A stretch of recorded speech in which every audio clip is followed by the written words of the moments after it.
Specifically, programmers and hardware manufacturers are getting more and more pressure from law enforcement to get vectors in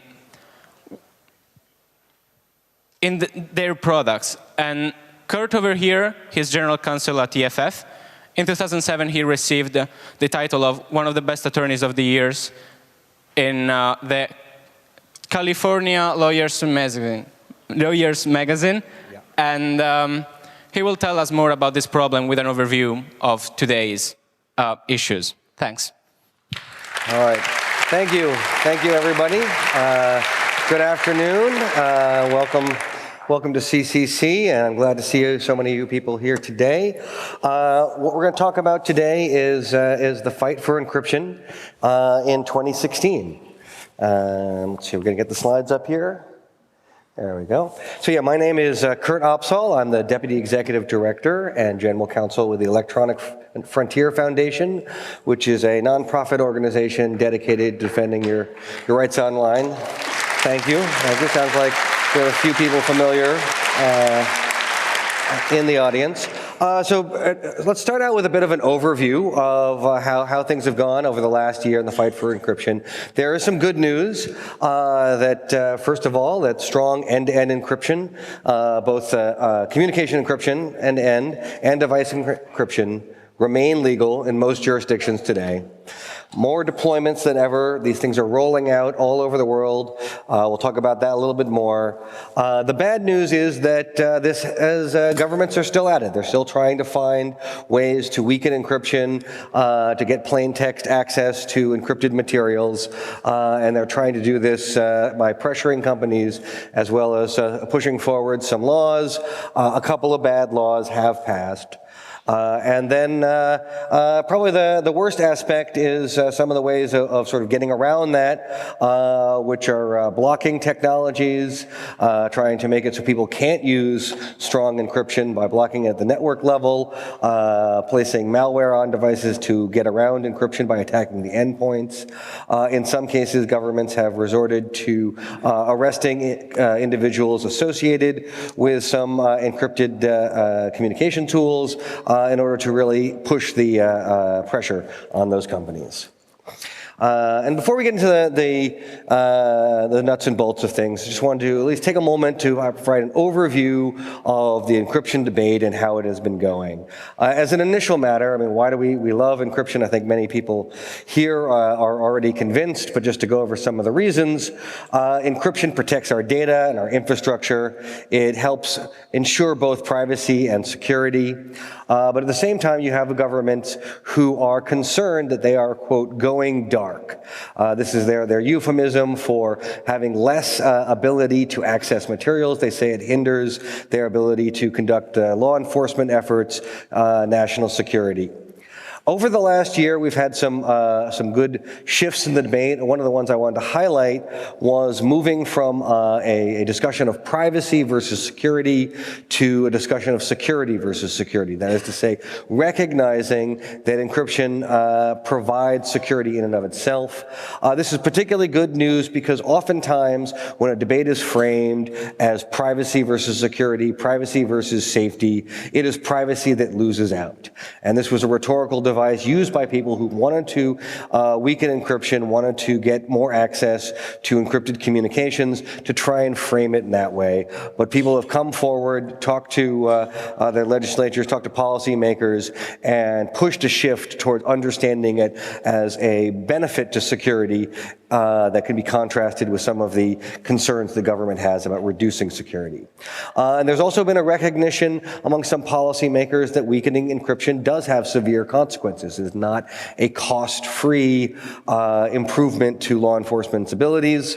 And there has been at least some recognition of a core tenet from my organization that code is speech, that there are First Amendment free expression implications that come from both regulating the ability of people to use cryptography, and also there are enhancements to freedom of expression that come from the ability to have it, that encryption and anonymity help enable freedom of expression. Thank you.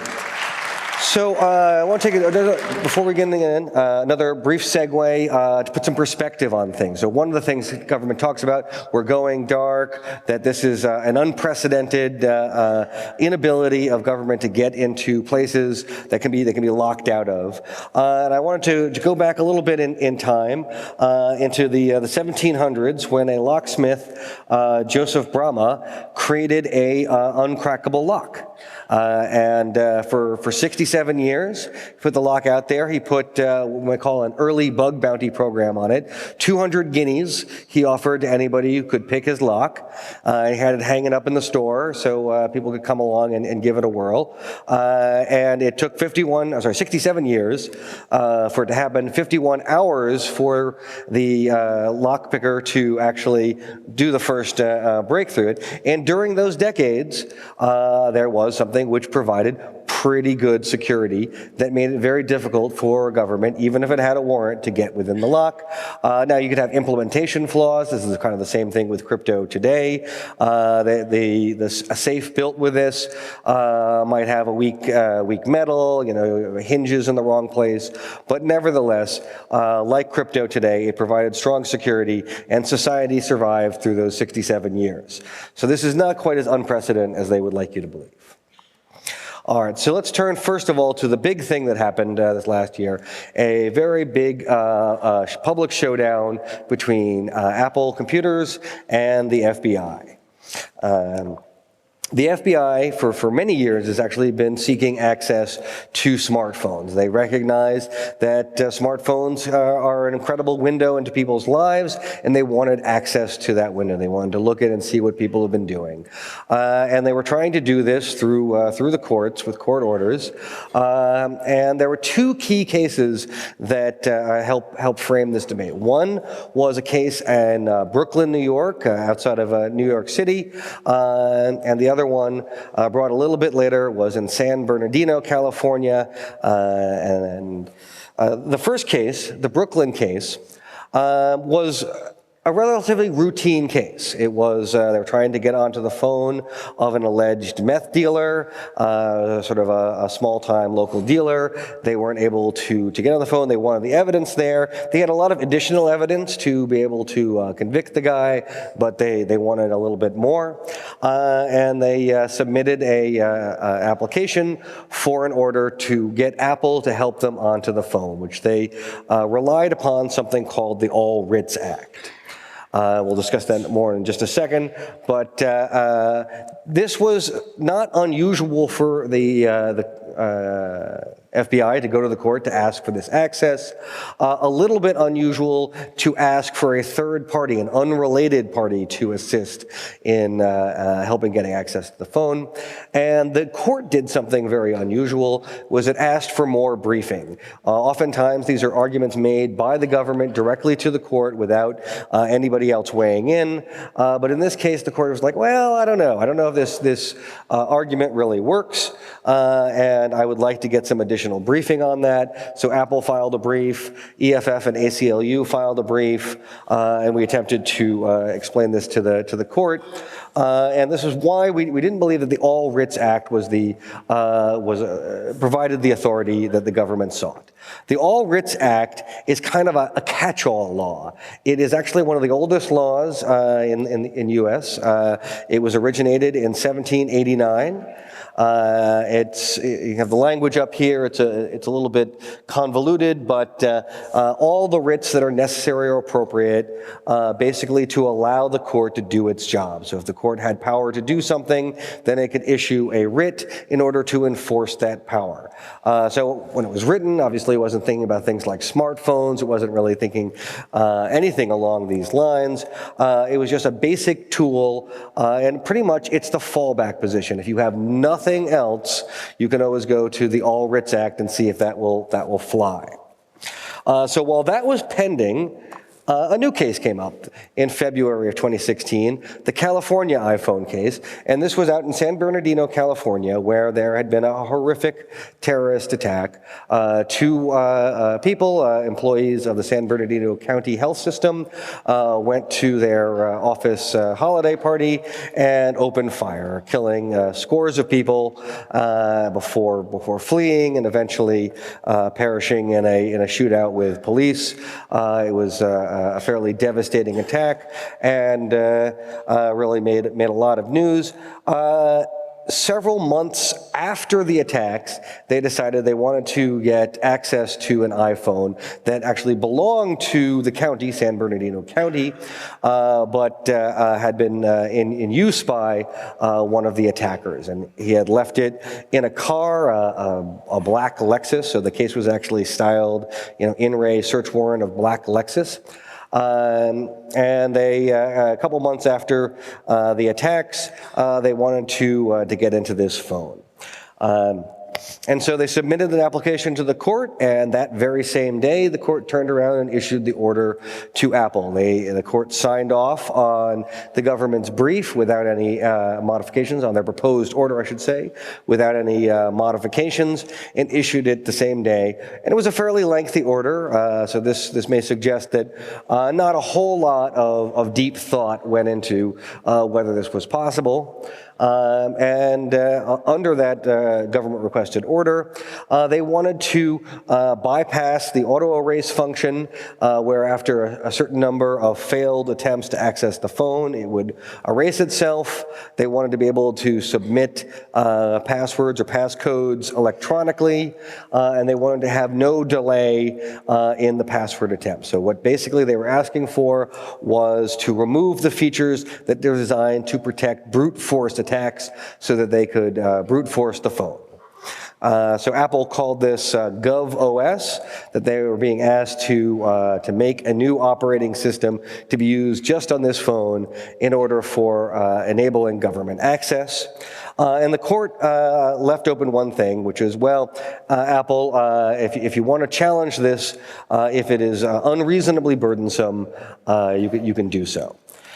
So indeed, Apple did challenge it. They asked the court to reconsider its order. Somewhat unusually, Tim Cook, the CEO of Apple, wrote a big public letter about it, and he considered this something that, first of all, they didn't have, but more importantly, they considered it too dangerous to create. Apple filed its brief. There were many amicus briefs filed in this case, something like 40 or so. Mostly there were civil liberties organizations, industry groups, mostly on the side of Apple, though there were a few who were in support of the government's position. One of them I wanted to highlight in particular from the San Bernardino County District Attorney. This is the chief prosecutor of the local area. He said that they ought to be able to get access to the phone because it might contain a lying, dormant cyber pathogen. And he wanted to make sure that we had access to that. The logic of that was a little bit unclear because if it was really that dangerous, maybe we shouldn't get access to it. But nevertheless, he thought that was a reason to get in the phone. The FBI Director Comey, he started out by saying that this was just about trying to get onto one phone. It wasn't about setting a precedent.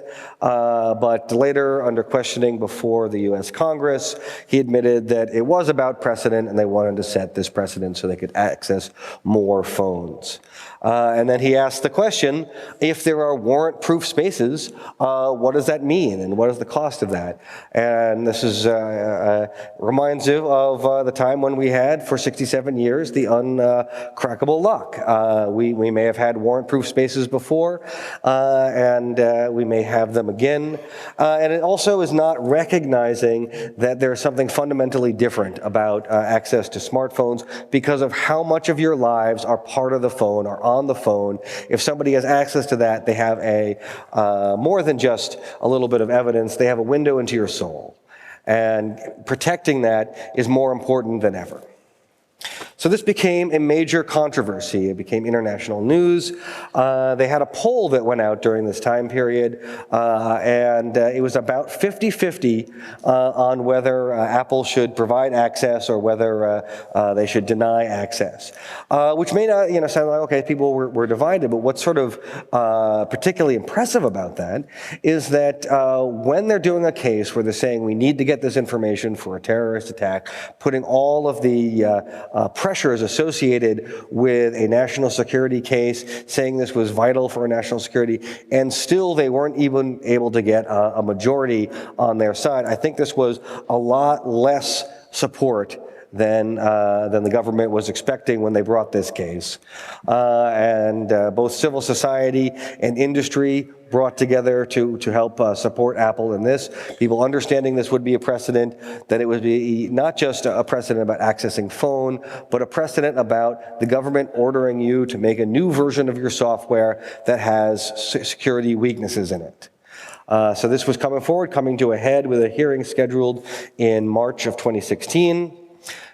And then we heard from the Brooklyn judge. Now, this briefing had been going on since October of the previous year, and in the ordinary course of things, judges will take time to carefully consider it. It might take a while, but not very long after the news really hit about the California case, the Brooklyn judge issued his lengthy and fairly detailed opinion, concluding that Apple did not have to unlock the specific device, that the All Writs Act did not provide the authority that the FBI was seeking. Then, moving forward into the hearing, we had, all of a sudden, new news that came out. The day before the hearing, the FBI said, well, we're exploring a way to get onto the phone. We need a little bit of time to check this out. Can we get a delay in the hearing? This came out the day before the hearing. Actually, a lot of people who I know were going to go down there had already departed for Southern California. I was actually just about to head off to the airport myself when the news came in, and I was able to save myself the trip down there, but this was sort of a very surprising last-minute development. And then a week later, the FBI reported that, yes, they had gotten access to the phone, and the hearing was canceled. And we got a little bit of details about this, that it was an exploit that cost well over $1 million. This was calculated because the director Comey said that it was more than his entire salary for the 10 years that he is going to be FBI director. So people did a little bit of math and figured out that would be over $1 million. And this was a hack that apparently works on the iPhone 5C and older devices. A key factor there is it doesn't have the secure enclave, doesn't have the Touch ID feature, which requires the secure enclave. And so it was apparently something that was defeated by the secure enclave, though we have very little detail. So the FBI withdrew the case after the exploit worked. And there was no ruling by the judge on whether their power under the All Writs Act extended this far. And shortly thereafter, the government also, they had appealed the Brooklyn judge's order, but then they withdrew that appeal, saying that they had somehow obtained the passcode. According to news reports, apparently the suspect remembered and provided his code. So what this means is that right now we don't have binding precedent on the question of whether the government has this power. There is the one decision out of Brooklyn that remains on the books, but that was a decision issued from the lowest level of judge, a magistrate judge. It is not binding on any other judge, and if they had appealed and lost and took it up the chain, then it becomes more and more of a binding precedent, but that is not. So we're still waiting for the next shoe to drop and get to bring these arguments out again and see if we can get some precedent on that. Also, the government didn't disclose how it got access to Apple. Apple was seeking that information, and they actually had suggested that if the case had continued and gone forward, that they would use the case as a vehicle to try and obtain that information. And has also brought up, in some people's minds, the vulnerabilities equities process. This is a process that came out through a Freedom of Information Act open government request. And it is a process that the executive supposed to go through when it's deciding what to do with a vulnerability. So if the government has a vulnerability, it weighs the equities of disclosure to the vendor versus exploiting that vulnerability. When should they disclose, and how do they balance out the security harm from the availability of this vulnerability versus the advantages that they would see with being able to exploit this. So this would seem like something that perfectly fit within the vulnerabilities equities process, and they should have used it here, but no. As it turns out, the FBI didn't buy the vulnerability, they bought a black box exploit. So they didn't have anything to disclose in their view, and didn't need to go through the vulnerabilities equities process. So what did Apple do to respond? Well, these are some of the goals that Apple put forward. This came from a presentation they gave this summer at the Black Hat Security Conference. And they were trying to continue to use the secure enclave, tighten up to try to limit the number of passcode attempts, to take brute forcing out of the picture, to make it difficult to do offline attacks. And to, with a secure enclave, there is a true random number generator or a hardware random number generator. They try to make it so Apple doesn't know what that number is, and then it gets entangled with the user ID and the passcodes. This makes it so that Apple has very little information to give that would be necessary to crack this. They also put forward a bug bounty program, so still slightly less, or actually a lot less than what apparently the market is. 200,000 is the top of it. But this is a very important step forward. Apple had been actually one of the last major companies to put out a bug bounty program, and so I'm very glad they finally came around to start doing that. So, the government, well, what are they going to do now? They don't want to rely on buying hacks. This is not to say that they are opposed to this. In fact, there are many instances in which the governments have either created or purchased exploits. They have bought some governments around the world have bought from places like the Hacking Team. The NSO group sold an exploit to UAE that was used to get access to a phone of a opposition activist. So these are continuing to go on.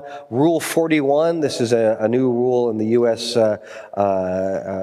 criminal procedure, and it makes it easier for judges to issue orders to allow the government to use NITs, network intrusion tools, which is another euphemism for basically malware getting onto people's endpoints.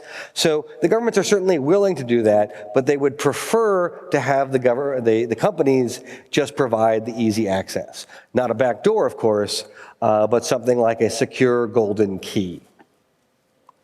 So what could go wrong?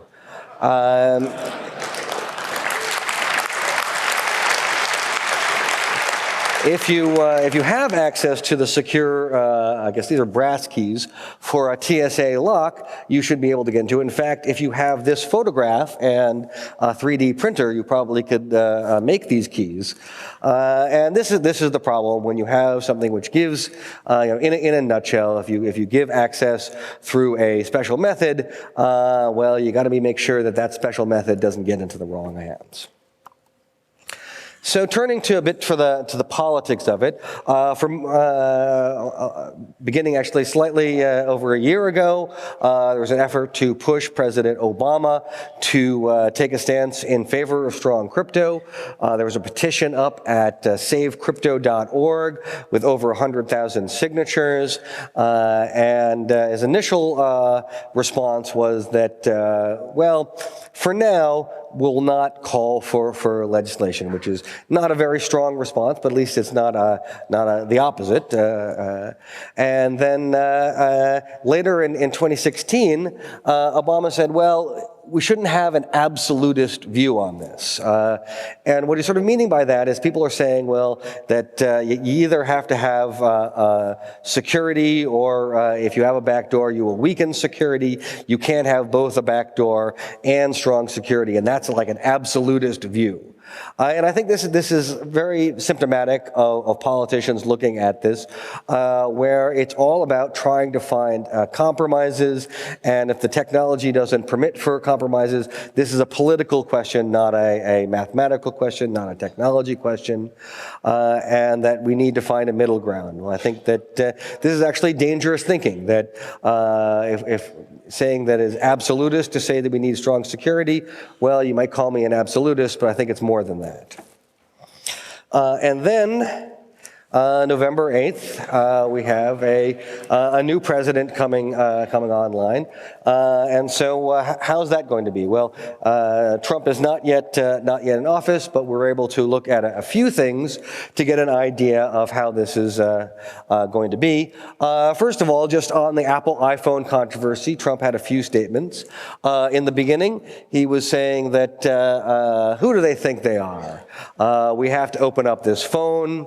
And then as the debate continued, he was noting that he used both the iPhone and the Samsung, and said we should boycott Apple if they don't give over the information. And yet, it's a question of how serious that really was. He still tweets from an iPhone. This is a picture of him doing a Reddit AMA after his boycott call, and it looks pretty much like a Mac there. So we can't really tell how serious this was. We also have some additional clues from the nominations that Trump is putting forward for key positions in his new government.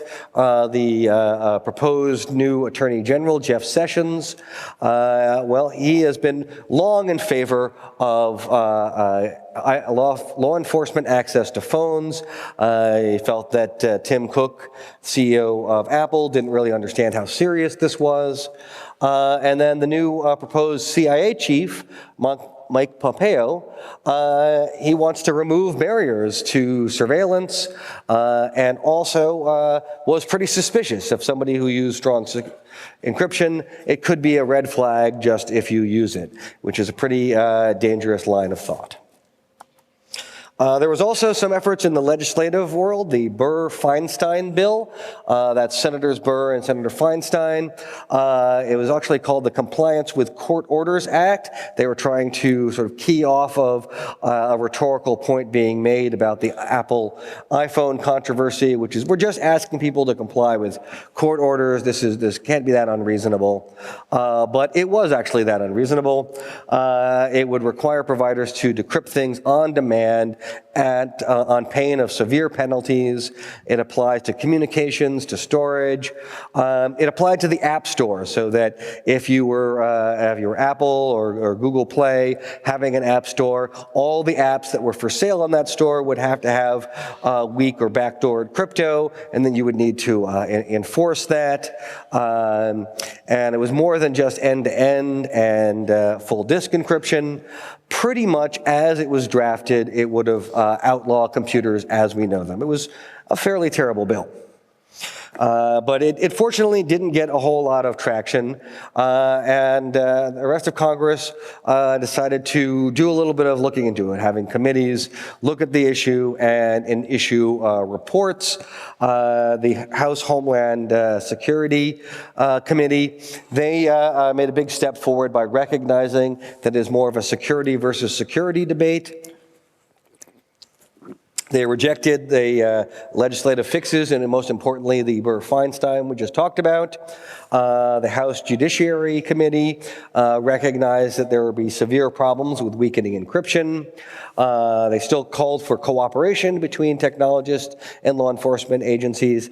And a little bit dangerously, they were saying one solution to this would be compelled decryption by the users. So rather than going to the companies and asking for a backdoor, have laws that would insist that the users decrypt their material under criminal penalties. This is a bit of a dangerous thing for some other reasons, but at least in terms of looking at the availability of technology in the without backdoors, the committee on the whole was headed in the right direction. And that's where it stands at the moment. So I want to turn now to the United Kingdom. The Investigatory Powers Act. It was for a long time the Investigatory Powers Bill. It is now the Act, is now passed and been signed off. It's often called the Snoopers Charter because it is a broad expansion of surveillance power. It would allow access to communications data from all sorts of agencies, the police, GCHQ, the Ministry of Defense. They would have access to internet connection records. Internet service providers would have to store metadata about communications made, websites you visit, what time you do it, all sorts of information, and that would be stored for up to 12 months. But then the European Court of Justice said, nope. Not going to do that. So that's a very important ruling. The European Court of Justice felt that this went too far. That it was general and indiscriminate retention of emails was illegal, and they only allowed for targeted interception of traffic that is justified when it is necessary to combat serious crimes. So this was a very important pushback on the Snoopers Charter. Now, for purposes of our talk today, it does not affect the portions of it that were requiring backdoors. We'll go over those in just a second. And then another important caveat is that soon the UK will be leaving the European Union and maybe pulling out of the jurisdiction of the European Court of Justice. So this ruling may not be as powerful as it might have been, but it also sets the stage for additional challenges, hopefully both to continue pushing back on the data retention features and the encryption features in the future. So what does it say about encryption? Well, it says some pretty complicated things that don't really mention encryption by name. So this is a quote from the Code of Practice, which accompanied the legislation. And it talks about some things like technical capacity notice, and that you might have to provide a technical capacity. It is interesting that it requires you to notify the government of new products and services in advance of their launch. So apparently you need to go get approval from the UK government before you launch anything that might have new encryption technologies. But it all comes out, what is this thing, this technical capacity notice? Well, the statute defines it a bit. It is something which is issued by the Secretary of State, better known as the Home Secretary. And after the Home Secretary looks at it thoroughly and they've considered whether it's practicable to apply, whether it's proportionate, they have to take into account the technical feasibility and likely cost of complying. These all sound like pretty good things for someone to weigh, but I'm not sure that the Home Secretary is really, the best person that is positioned to weigh all those features, and they may end up having a lean towards allowing for backdoors, allowing for these technical orders to go out. They come with an automatic gag order, so that if somebody receives one, they're not supposed to talk about it with anybody, which makes it hard to organize and fight back against them. And then it can be given to persons outside the United Kingdom. So in their view, everybody in the world could get one of these technical capacity notices and be required to do what? Well, they might have obligations relating to it's a backdoor. They want to remove the electronic protection that the operator may have put there. So they've disguised it with a lot of wording, but in the end, it's a pretty dangerous provision that may both be challenging for people trying to do business in the UK and for those who might not even be doing business in the UK, but might receive one of these under that authority and have to wonder, am I under the jurisdiction? Do I have any business there? So it's a pretty dangerous thing. Elsewhere in the EU, things have been moving on a little bit of a slower track. The EU justice ministers have been discussing the issue. The Justice and Home Affairs Council discussed it thoroughly. They looked at different views. They spoke of the importance of a balance between individual rights and privacy and law enforcement agencies.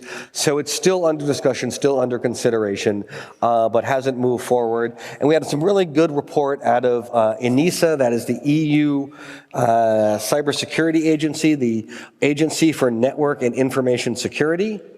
And they issued a report earlier this month which rejected backdoors. They saw the problems as outweighing the benefits, and they recognized that it is very difficult to restrict technical innovation through legislation. That, even if you have the best possible platonic ideal of legislation, it's still going to be only good for the technology as it was envisioned the day that it was passed, and will continue to become more and more outdated over time. So it's a difficult solution to move forward on. Elsewhere around the world, in April, compliance began with the Australian Defence and Strategic Goods List. This has a provision which prohibits the intangible supply of encryption technologies, and this has gotten a lot of people very worried that that expansive definition will not just be for actual military technologies, but might encompass such things as giving a talk at a computer conference. India, on the plus side, that they had a terrible encryption provision that would have required companies to retain plain text for a period of time.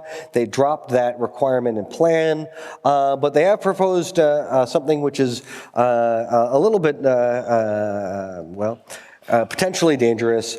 They're asking the various phone manufacturers to add their internal biometric authentication system to their phones. This is a system widely used in India for authenticating people for receiving government services, and they want to integrate it into the phones. This could open up security holes, having some government code on the phone. Apparently, Google, Samsung, and Microsoft did meet with India, but Apple refused to go. In Egypt, they started to block access to the Signal messaging group, and this is going to be actually continue to be somewhat interesting. So after Egypt blocked that access, Signal released an update. The update uses something called domain fronting. This disguises the Signal traffic to look like it's going to www.google.com, and this makes it much more difficult to block. I mean, you can still block it, but you'd also have to block all of Google, and this really ups the stakes for censorship, that they can't just as easily target the one system, but have to remove something which is used daily by millions of people, and that makes it harder for governments to try and block technology. Thank you. Also, some good news in the Netherlands. They came out very strongly in favor of encryption, so that counterbalancing some of the efforts to push back on encryption. The United Nations issued a report this year recognizing that encryption and anonymity are necessary for freedom of expression, and that encryption saves lives. Without encryption, lives may be endangered.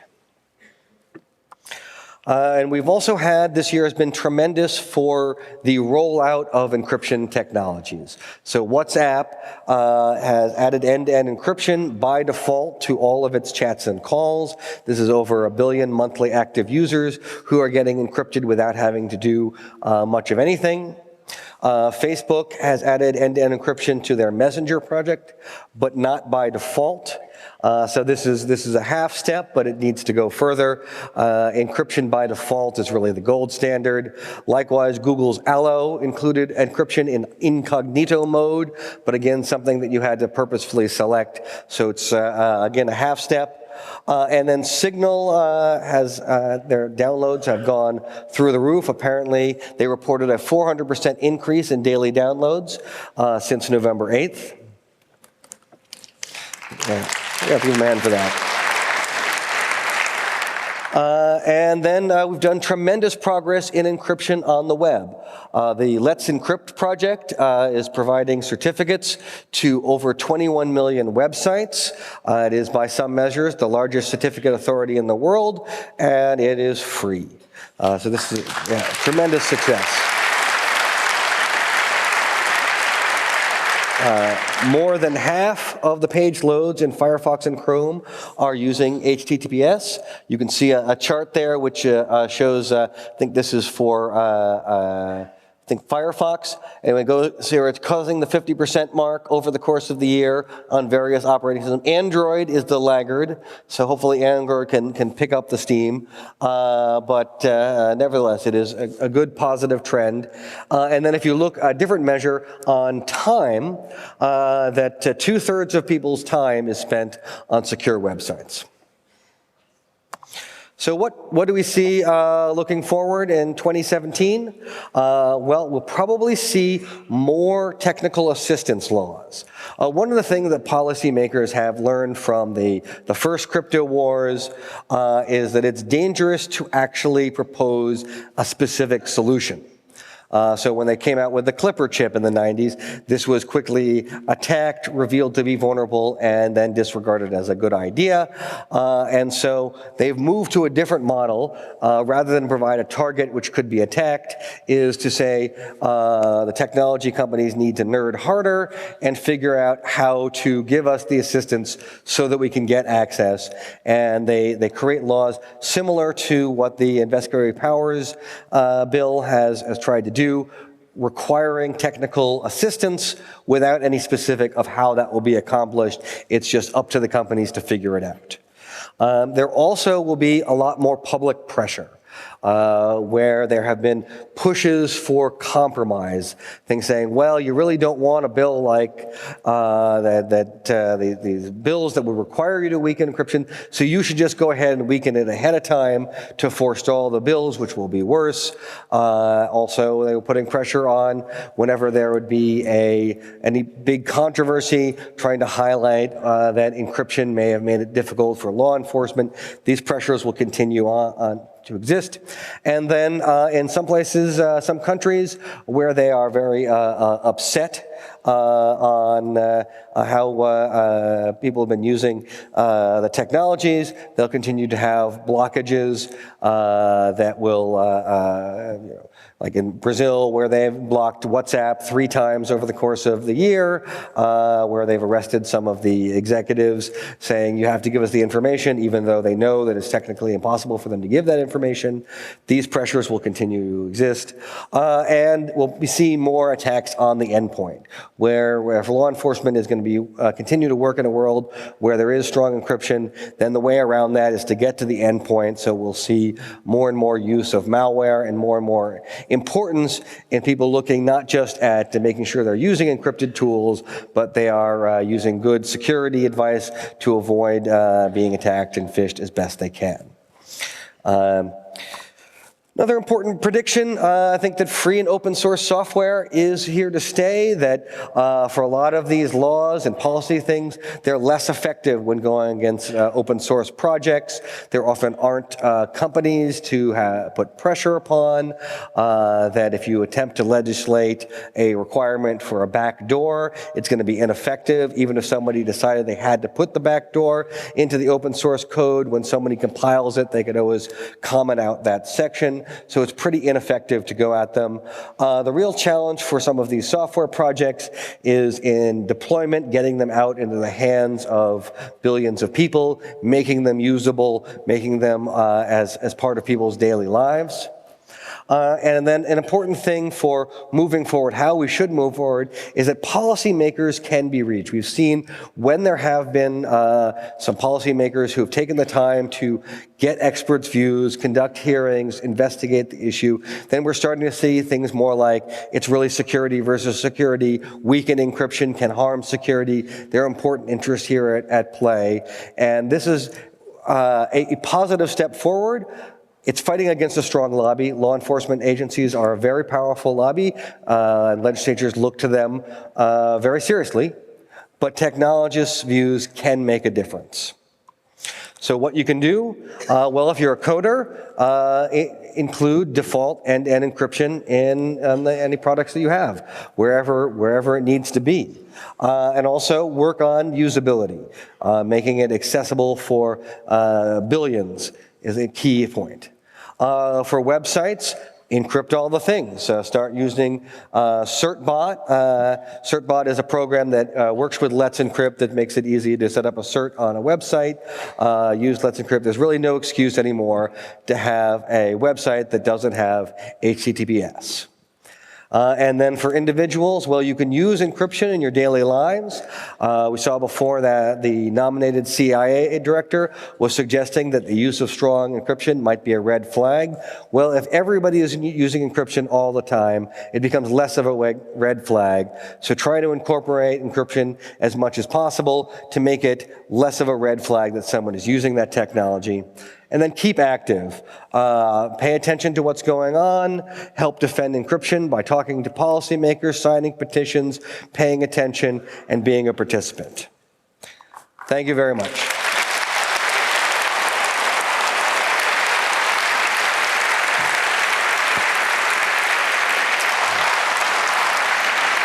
I'll take some questions. And we'll take some questions. Yeah, we got 15 minutes. Okay. Feel free to queue over the microphones over there if there is any question. We got already something on microphone 1. Yeah, it doesn't work that well. Is it on? Microphone 1. Yeah, thanks, Kurt, for your great talk. That was really interesting to see how EFF and your colleagues are battling bad ideas to stifle encryption. I have one question that addresses the argument that if encryption is illegal, only the bad guys use encryption. Do you think this argument, which basically means it makes no sense to pass laws against encryption because those who want to break the law won't respect that law either, do you think this argument has gotten enough traction, for example, among lawmakers in Washington, or have you heard of any conclusive counter-argument to that line? Well, what I've seen is that, so you raise a good point. Well, first of all, the tautology, if encryption is illegal, then indeed anyone who uses it would be a criminal because they'd be a criminal by virtue of using encryption. But I think that one of the things that policymakers are really trying to do is get to the most widely deployed encryption. So they may recognize that there will be open source projects that people will be able to download encryption made outside of their jurisdiction that they won't be able to stop, and that the bad guys will be able to find and use those technologies. But they still want to make it a lot easier to get access to things which are widely deployed, where there are billions of users. And I think one of the things you can infer from that is that it's not just about targeted decryption going after a known bad guy, but they want to be able to have ready access to mass communications. And it ties in with some of the attempts to sort of predict who would be bad by looking at information before it happens, which raises its own civil liberties concerns. Microphone 4. Hey. The assumption that you had is that we are living in a democracy, so the struggle between you guys and the government is going to be a healthy one. But the transition from a democratic to something like authoritarian, like in Turkey, it seems to be like really fast. Do you have any like plan B, anything for the case that something like that might happen? I mean, except from like Second Amendment rights and like that kind of stuff. But do you have any plans that we could have for a case like a group of reactionary politicians slash the rights of a democratic society. Yeah, I mean, this is one of the reasons why you want to have encryption widely available when you can, is so that if later things move into an authoritarian mode, that those things are already widely deployed. For those who are living in authoritarian regimes, encryption very directly can help save their lives by protecting their information from being tracked and observed by the authorities. They might want to put opposition figures in jail for the mere act of opposing the government.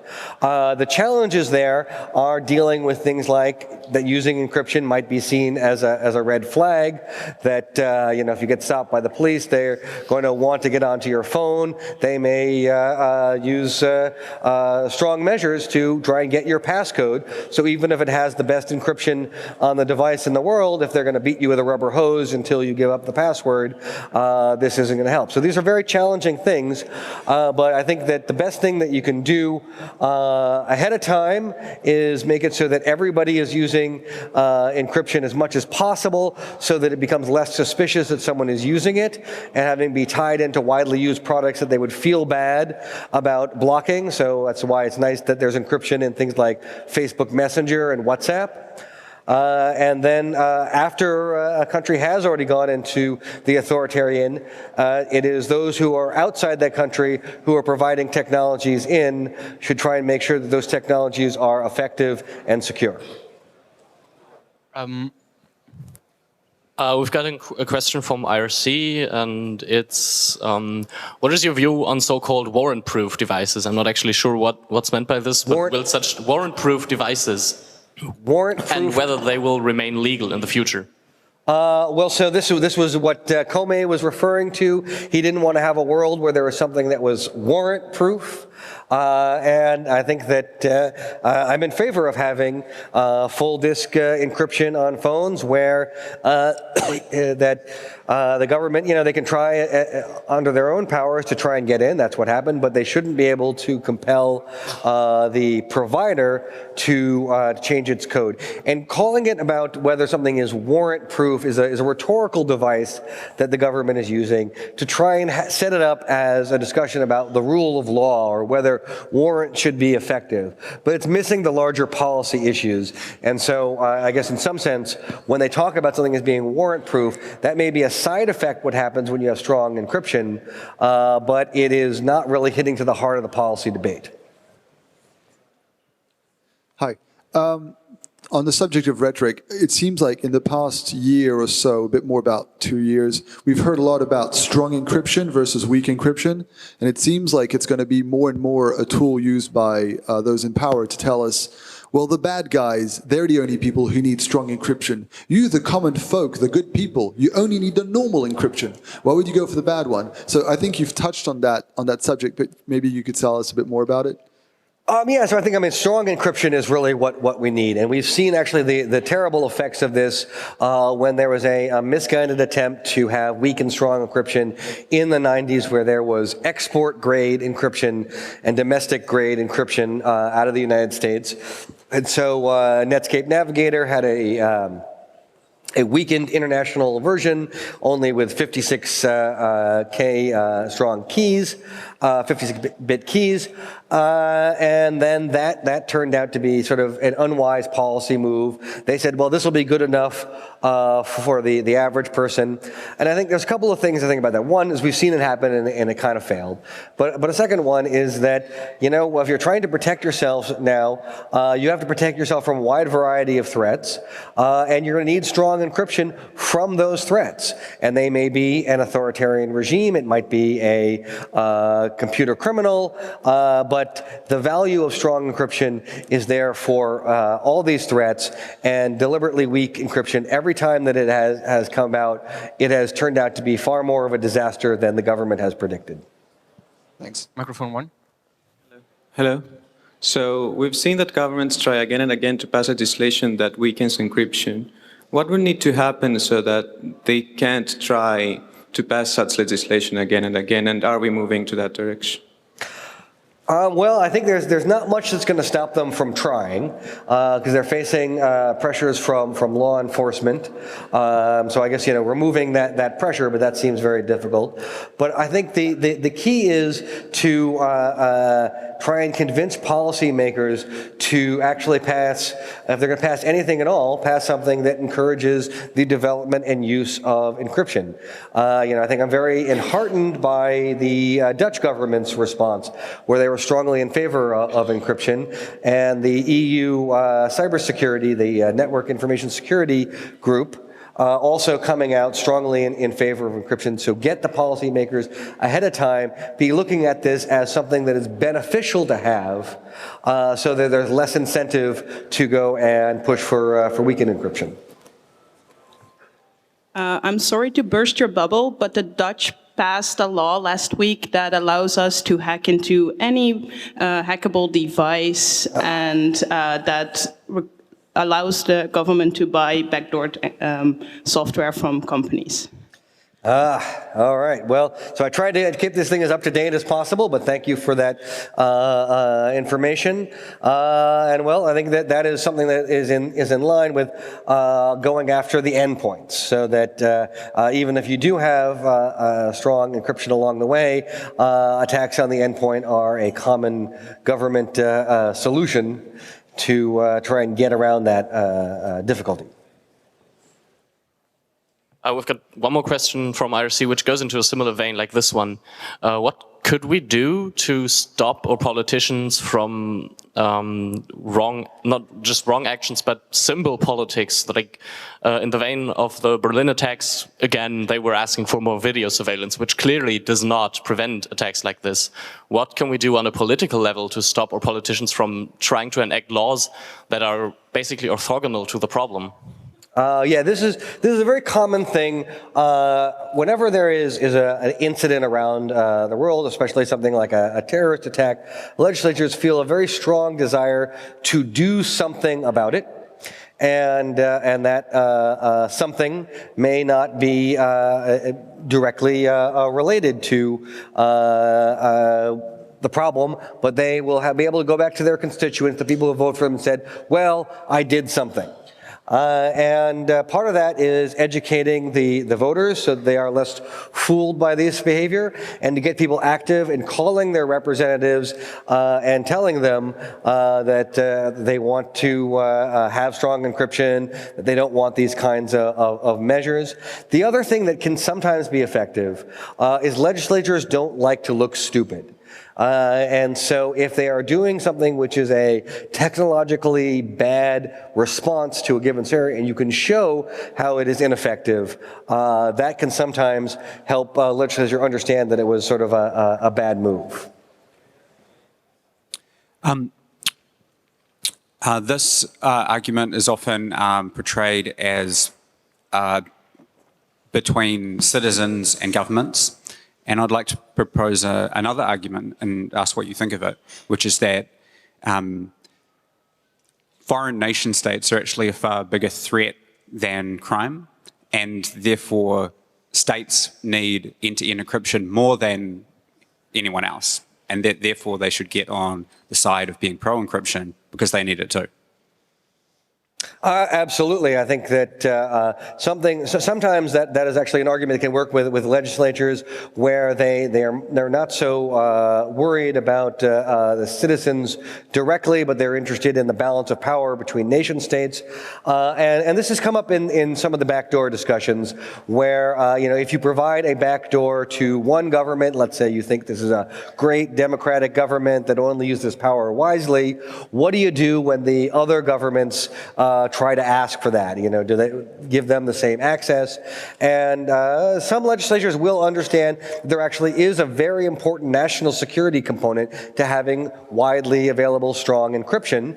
And I think that an example that comes to mind is that there's been a lot of emails released from the Democratic National Committee in the United States that maybe now, when they think back on it, maybe we should have encrypted that information. Maybe we should have put stronger resistance. It's very difficult to fight against a nation-state attacker, but at least you can make that a difficult job for them.